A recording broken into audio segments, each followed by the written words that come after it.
日本将在2025年迎来毁灭级的大地震和海啸，可能是日本的末日。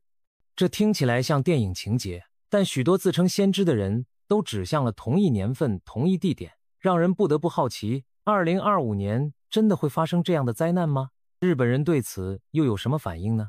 首先，我们来看看都有哪些预言源头，在异口同声地警告2025年的日本大灾难。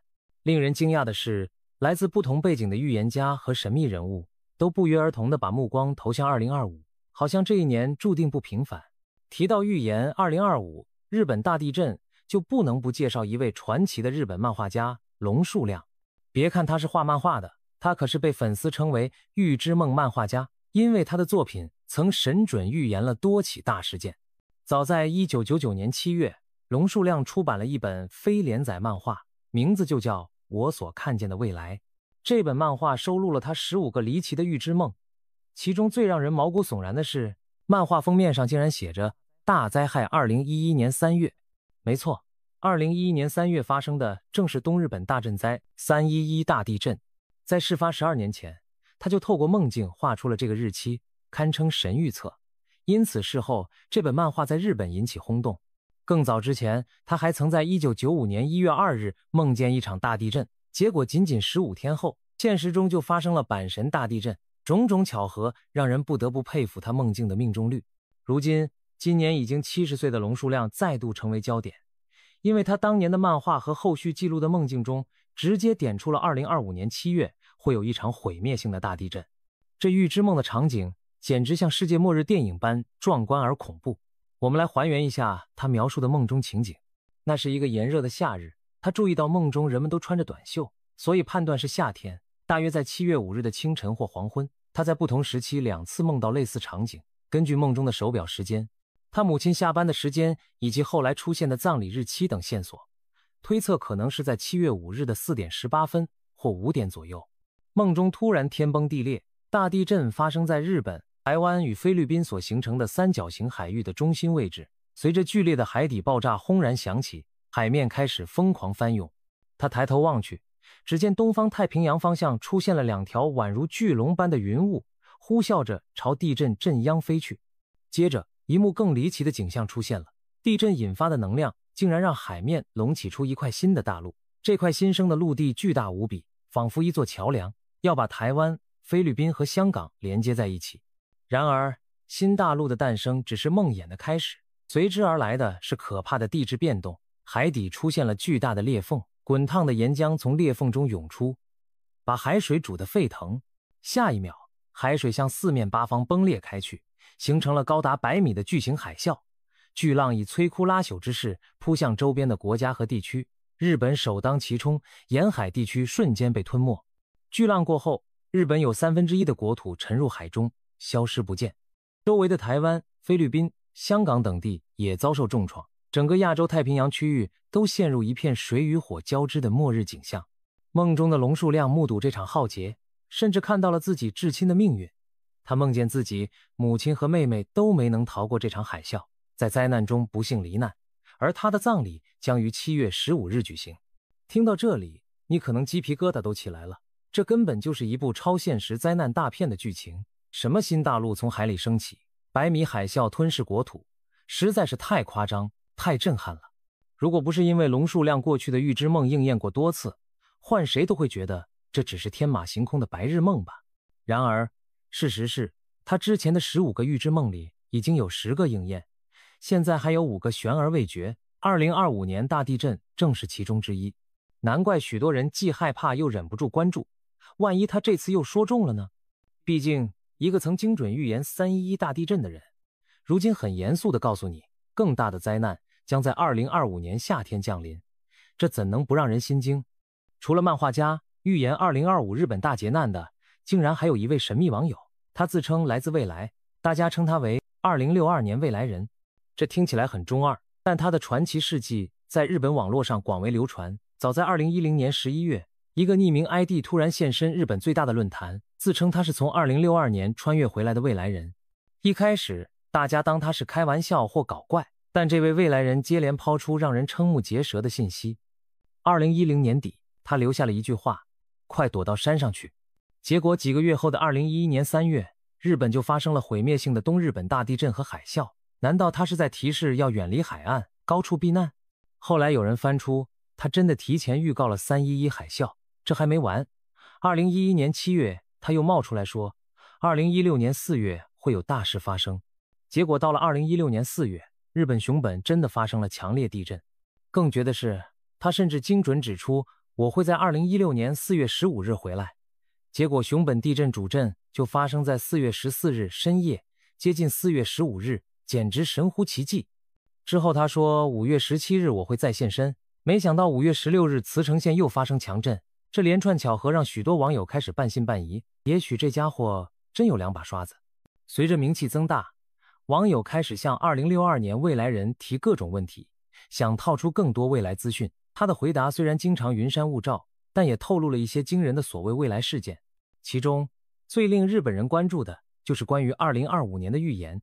当被问到未来的大事件时，2062未来人神秘地表示，2025年将发生一场影响世界的大事件，日本也会遭受波及。虽然他没有明说是什么事件，但结合他之前预言地震和海啸的前科，许多人猜测2025年的这个大事件极可能就是指超级地震或类似的大灾难。关于这位未来人的其他预测，还有一些听起来相当惊世骇俗，比如他曾暗示在他来的2062年，某些今日的强国已不存在，日本的版图反而扩大等等。这里卖个关子不细讲，因为实在太离题。总之，2062年未来人凭借几次灾难的命中率，让不少人对他的警告将信将疑。如果他的时间线没有错乱，那2025年日本遭遇重大灾祸的说法又多了一个看似可靠的支持者。尽管理性告诉我们网络预言要打折扣，但当不同来源都指向类似的年份和事件时，很难不让人心里发毛。除了个人梦境和未来穿越者，日本还有一些专门研究预知梦现象的作者和所谓未来学家，在他们的调查和著作中也不约而同提到了2025年的大地震可能性。近年来，日本出了好几本探讨预知梦的畅销书，作者们收集了许多日本民众声称梦见未来事件的案例。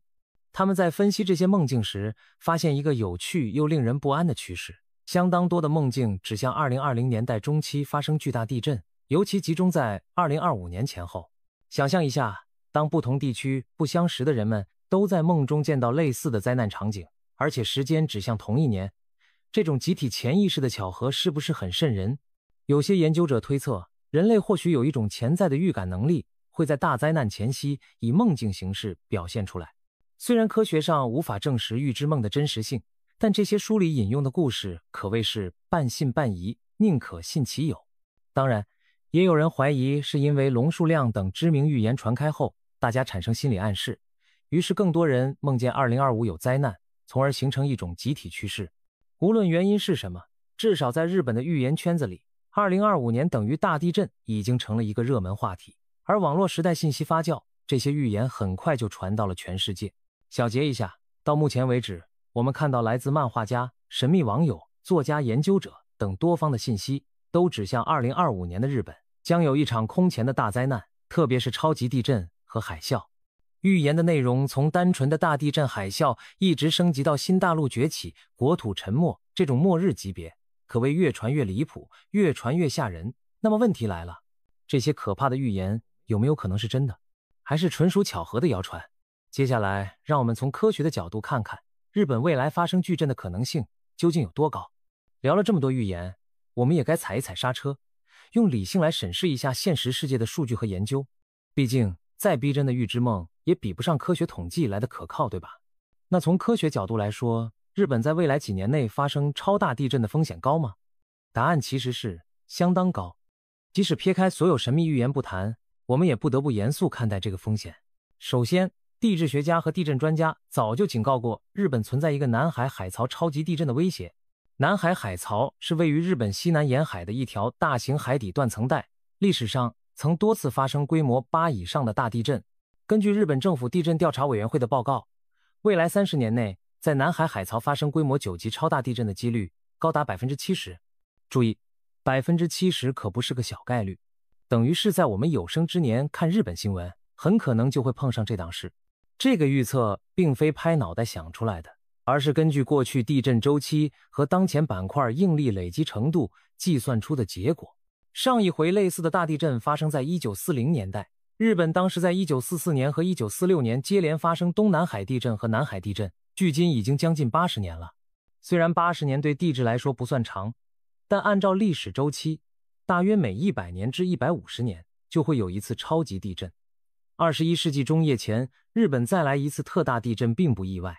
很多专家甚至认为，可能等不到2050年，南海海槽的大地震就会引爆。那2025年其实刚好落在这个高风险时段内。再来看整个地球板块活动的大背景，日本所处的位置本来就是环太平洋地震带，也称火山带的一部分，四周板块林立，地质活动频繁。我们这几年已经目睹了环太平洋地区的一系列大型灾难。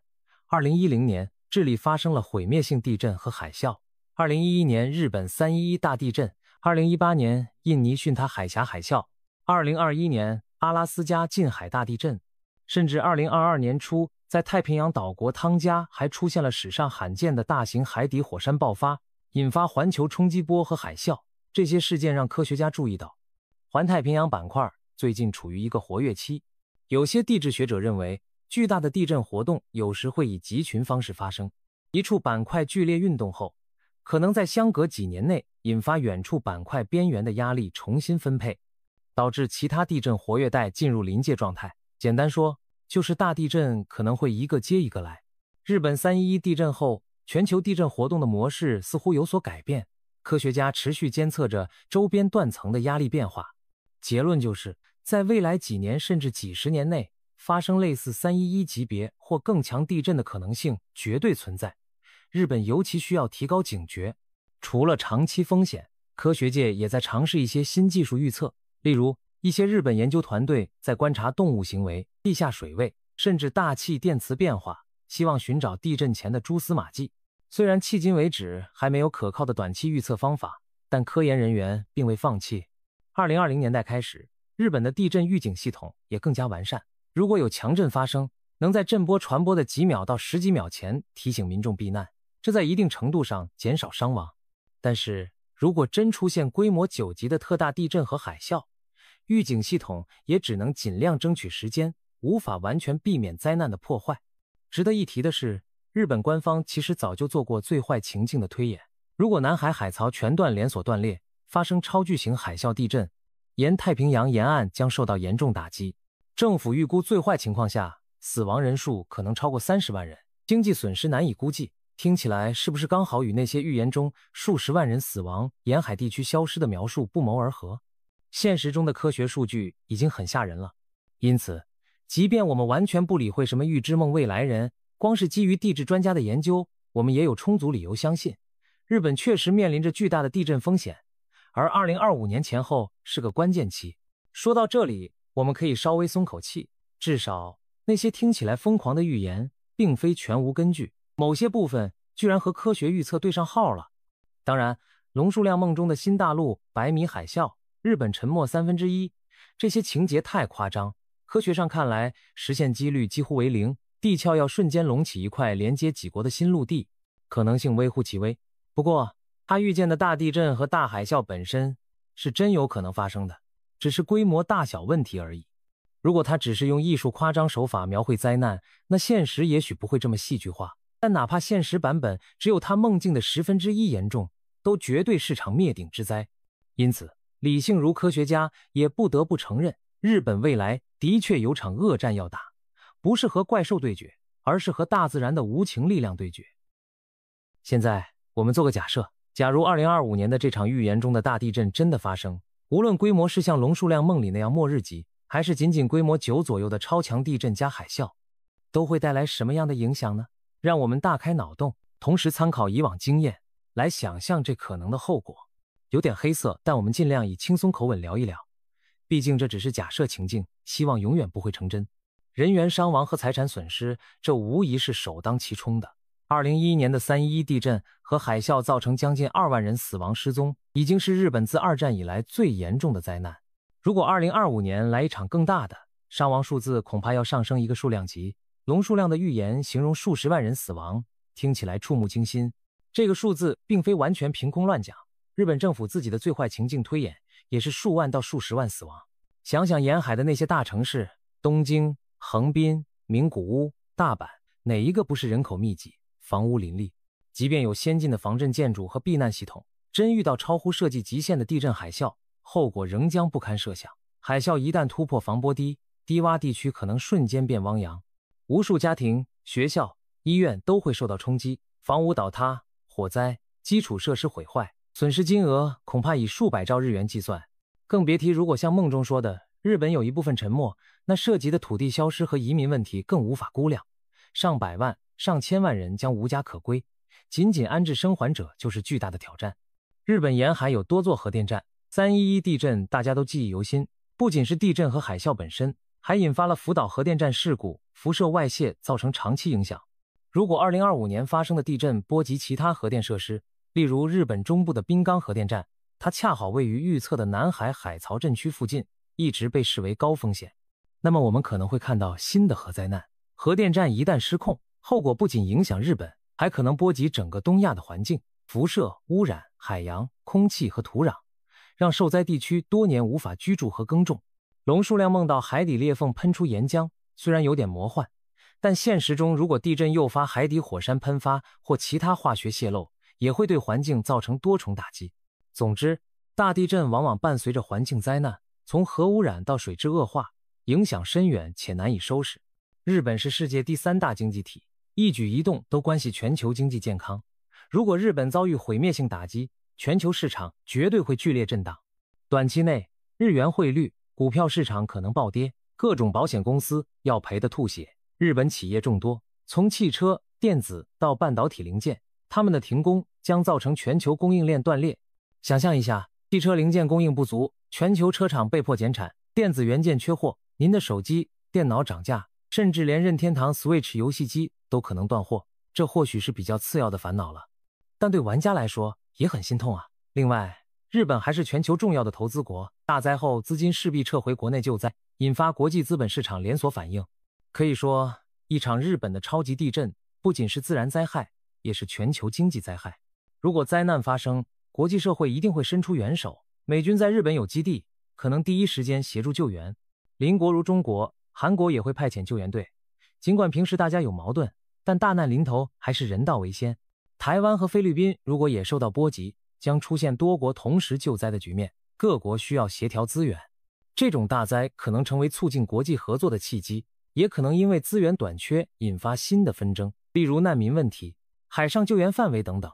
在极端剧本下，如果日本部分沉没，会涉及领土重划和人口迁移，一些小岛可能永远从地图上消失。而龙树亮梦中的新大陆如果真蹦出来，哇，那地图要重绘，可能会引发各方对新土地归属的争论呢。希望不至于闹到这一步，我们纯粹脑补一下画面。不过现实是，就算没有新大陆，100米海啸也会冲击到远在太平洋彼岸的美国西海岸、加拿大，甚至南美的智利秘鲁，也可能侦测到一场海浪。这将是全人类共同面对的一次考验。灾难带来的除了物质损失，还有无形的心理创伤和社会变迁。如果2025年真发生这样的大地震，日本社会将进入漫长的重建期。幸存者要走出失去亲人的阴影，重建家园，需要极大的韧性与勇气。311之后，日本有一句流行语，伴，象征人与人之间团结重建的精神。如果再遭大劫，日本人或许会更加团结，也或许有人陷入绝望。年轻一代可能对未来更焦虑，毕竟家乡都沉了一块，谁都会怀疑明天是否可靠。另一方面，全世界目睹这种灾难直播，对于防灾意识也会大大提高。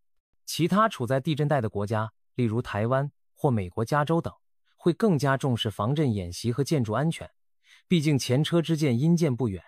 有趣的是，龙树亮的漫画叫《我所看见的未来》，如果他的未来真的变成现实，那我们对预知梦超自然能力的看法恐怕也会有所改变，说不定会引发对第六感、意识连接等现象的新一轮研究热潮呢。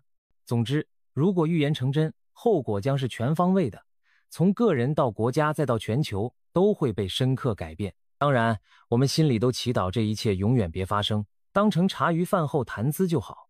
但是预言已经抛出，我们脑补一下最坏的情景，反而能让大家意识到防患未然的重要。所谓居安思危，正因为后果不堪设想，所以现在就该做好准备，提高防灾能力。这样，就算老天爷真的心情不爽来震我们一下，我们也能把伤害减到最小。说了这么多沉重的东西，大家的心情可能跟着有点紧张压抑了。别急，我们来换个角度看看这件事。对于这些铺天盖地的末日预言，日本人本身是怎么反应的呢？他们是陷入恐慌，还是满街囤积物资准备避难？答案可能出乎你的意料，甚至有点令人啼笑皆非。如果一个预言说你的城市快沉了，你会怎样？大部分人可能会害怕，赶紧做点准备，例如备好紧急逃生包，研究避难路线，甚至考虑暂时搬离海边。然而，一些日本网友的反应则画风清奇，让全世界的人看傻了眼。日本人的民族性格中，有一部分是崇尚冷静和宿命的，他们面对灾难时表现出的镇定，常常让外国人惊叹不已。这次关于2025末日地震的传言，在日本年轻族群的网络论坛上，居然引发了一些神奇的讨论。我们来看几个典型案例。我要选个地方看最后的日出。有部分日本网友并没有打算逃跑，反而开始计划起浪漫的末日观景。有人郑重其事地说，如果大海啸真的要来，我想提前选好一个绝美的高地，在那里看人生中最后一场壮丽的日出。还有人响应，对哦，要不就去富士山山顶看海平面升起的样子，至少死前风景无敌。这种超脱生死、追求仪式感的想法让人哭笑不得。外国网友看到后直呼，真的假的？这也太佛系了吧！他们难以想象，面对灭顶灾难，这些日本人不是惊慌失措的尖叫逃命，反而像在安排一场悠闲的郊游。既然要死，也要死得爽快。还有一些日本网友干脆调侃起来，讨论最后一天要怎么过才值得。比如有人说，如果注定要被大地震弄死，那我宁可提前订好最棒的温泉旅馆，泡着温泉，喝着清酒，舒舒服服地迎接最后时光。另一位则开玩笑，我要冲去秋叶原的动漫咖啡厅，抱着我最喜欢的漫画和手办，死前也要当个快乐的宅宅。他们甚至在讨论要带什么零食饮料，一副 party time 的感觉。对他们而言，与其恐惧，不如用一种黑色幽默的方式面对。既然无法改变，不如洒脱地迎接命运。这种脑洞大开的求生计划再次震惊了国际网友。有英美网友留言，日本人也太冷静了吧，简直像电影不要抬头，讽刺末日的喜剧电影里的情节在现实上演。旁观者的错愕，国际媒体和网友对日本人的这些反应也是议论纷纷。有人感叹，这根本就是动漫里才会出现的对话，没想到真人真事更离谱。还有人佩服地说，日本人真是见过大风大浪，心态强大到爆炸。其实了解日本文化的人知道，这与其说是他们不怕，不如说是一种宿命论和淡定的结合。在日语中有一个词叫 shogunai， 意思是没办法，认命了。遇到不可抗的事情，日本人常挂在嘴边的就是这句，大概意思就是该来的躲不掉，不如接受它。在常年与地震相伴的环境下，日本人民练就了高度的心理韧性和自嘲精神。当然，不是所有日本人都这么放飞自我，也有很多民众开始认真准备，比如囤积饮用水和粮食，检查自家的抗震结构，参加防灾训练等等。只不过，相比那些惊慌的准备派，网上疯传的往往是那些脑洞大开的言论，毕竟这些更具有话题性和娱乐性，不是吗？艺术和游戏化解恐惧。有趣的是，日本人还把对末日的焦虑转化成了创作和娱乐。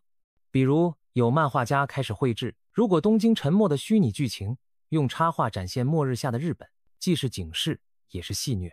一些游戏开发者甚至脑补出了末日生存 RPG、2025 日本这样的点子，让玩家模拟灾后重建。还有人在推特上发起话题，让大家发挥想象，如果确定7月5日世界末日，你最想做的一件事是什么？结果收到的回答五花八门，笑中带泪。有要向暗恋对象告白的，有要吃遍所有想吃的拉面的，还有人单纯表示要睡他个昏天黑地算了。通过这些自嘲式的讨论，日本人把原本沉重的话题变成了一种集体吐槽大会，反而缓解了紧张情绪。总体来说，日本人面对灾难预言的反应可以用8个字形容：冷静沙雕，各自表态。一方面，他们的冷静与达观值得钦佩；另一方面，网络上的脑洞发言又让人忍俊不禁。这种独特的反应告诉我们一件事：传言再可怕，日子还是得过。与其每天提心吊胆，倒不如幽默以对，该准备的准备，该生活的生活。当让我们笑归笑，该严肃的时候，也不能含糊。日本政府和很多民间团体并没有真的当预言是玩笑，他们持续在推进防灾教育和设施建设。日本的大部分建筑都以耐震设计，学校每年都有防震演习，民众家中常备应急包，收音机里偶尔插播避难指南。也就是说，表面上他们谈笑风生，但私底下还是有备而来的。这种文化上的反差，正是日本社会的迷人之处，既能严肃认真地面对危机，也能插科打诨地消解压力。看到这里，你也许会想，那我们其他国家的人面对类似的预言该怎么办？学日本人潇洒地看淡生死，还是认真准备末日？或许答案因人而异。不过可以确定的是，过度恐慌绝非易事，嗤之以鼻也未必明智。借鉴日本人的态度，我们可以从容但不松懈，以幽默对抗恐惧，同时该行动时毫不迟疑。未雨绸缪，永远比事到临头再后悔好。聊到这里，我们基本把2025年这桩令人胆寒又好奇的预言来龙去脉都探讨了一遍。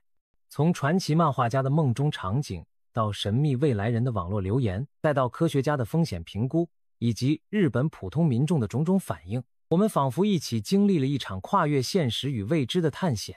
那最后，不妨让我们思考一个问题：当可怕的预言摆在眼前，我们究竟该恐惧，还是该以某种理性的态度去面对？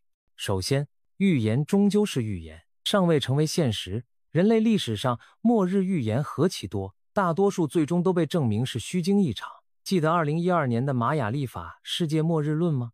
全球无数人忐忑不安，结果2012年12月21日安然度过，太阳照常升起，预言只是误读和玩笑。还有前些年的各种彗星撞地球、外星人入侵的预测，几乎都没兑现。我们不能因为某些预言者过去猜中了几件事，就笃定他们永远正确，未来始终充满变数。以龙树亮为例，他的预知梦或许真的非比寻常，但也可能存在理解偏差。梦境本来就暧昧不清，他对梦的诠释未必完全准确。我们当然希望他这次是看走眼了。而所谓2062未来人，更可能只是个噱头和巧合。至于那些预知梦研究，本身就带有主观筛选的偏差，所以我们大可不必陷入盲目的恐慌，每天杞人忧天啊，完了2025要毁灭了，反而影响正常生活，这样就本末倒置了。但是另一方面，我们也不应该完全无视这些预警信号。诚如前面所说，就算抛开预言不提，日本乃至全世界都应对地震、海啸等天灾有基本的警觉和准备。与其说是预言在警告我们，不如说大自然本来就在以各种方式敲响警钟。我们看到冰川融化在预示气候危机，频繁的极端天气在预示环境异变，板块活动的迹象在预示地质灾害风险，善读天象其实是古代智慧的传承。现代科学何尝不是预言的一种，只不过它预言的是基于数据的高几率事件而已。那么如果预言刚好和科学指向同一方向，或许我们更该重视。以防震为例，不光日本，位于地震带的国家和地区都该引以为鉴。平时多做演习，建筑物提质加强，个人准备急救包，制定家庭紧急联络方式等等，这些都是我们能主动去做的务实步骤。就算2025啥事没有，这些准备也不会白费，因为地震迟早还是会来，只是时间问题。再退一步讲，这些末日预言的流行本身也反映了人们内心对未来的不安。每当全球局势动荡、灾害频仍的时期，预言就特别容易盛行。大家一方面害怕未知，一方面又对神秘的答案充满渴望，所以宁可相信某些超自然的说法，来为混乱无序的世界寻找意义。与其说预言真的灵验，不如说人心需要一种寄托。幽默的讲，有时信预言也是求个心安。如果真的有天选之人提前告诉我们结局，那至少我们不用瞎猜了，对吧？只不过正如我们所见，不同人给出的结局各不相同，有的说末日，有的说新生，谁更可信呢？最终我们只能走着瞧，用时间去验证。对我们普罗大众而言，最聪明的做法或许就是保持开放但审慎的态度，可以带着一点好奇去了解这些预言，毕竟他们有时还挺有娱乐性和启发性的，但同时要有自己的判断，不被耸动言论牵着鼻子走。就像今天这篇分享，我们既讲了预言的内容，也加入了科学分析和理性思考，还调侃了人们的反应，就是希望呈现一个多角度的视野。最终该相信什么，该做什么，答案其实已经呼之欲出了。相信事实，相信常识，做最好的准备，抱最好的希望。2025年会发生什么，现在谁也说不准。也许哪天早上我们打开新闻，会看到日本发生大地震，损失惨重的头条，令人惋惜。也许2025年平平安安过去了，回头看这些预言，不过是一场笑谈。历史的车轮滚滚向前，留给我们揭晓答案的时间并不久。无论结果如何，我相信以人类的智慧和勇气，都终将渡过难关。就像日本网友们那样，我们不妨带着一点幽默和达观，迎接不可知的未来。同时，别忘了默默在心中祈愿，但愿灾难永远只存在于预言和电影中。但愿2025年的夏天，日本的樱花依然照常绽放，太平洋的海浪依然温柔地拍打岸边，而我们能够平安地看完这一年所有的新番动画和电影大作。开个玩笑，意思是希望日常生活一切如常啦。最后，用一句调侃的话作结，如果2025年真的出了什么大事，到时候我们再来复盘今天讨论的这些预言，看看是哪位大神说中了。如果什么也没发生，那就皆大欢喜，我们下次再八卦别的预言去。无论如何，保持好奇，保持理性，也保持一颗乐观的心，这或许才是面对未来最好的预言。谢谢大家的耐心观看，我们一起期待一个平安又精彩的2025年吧。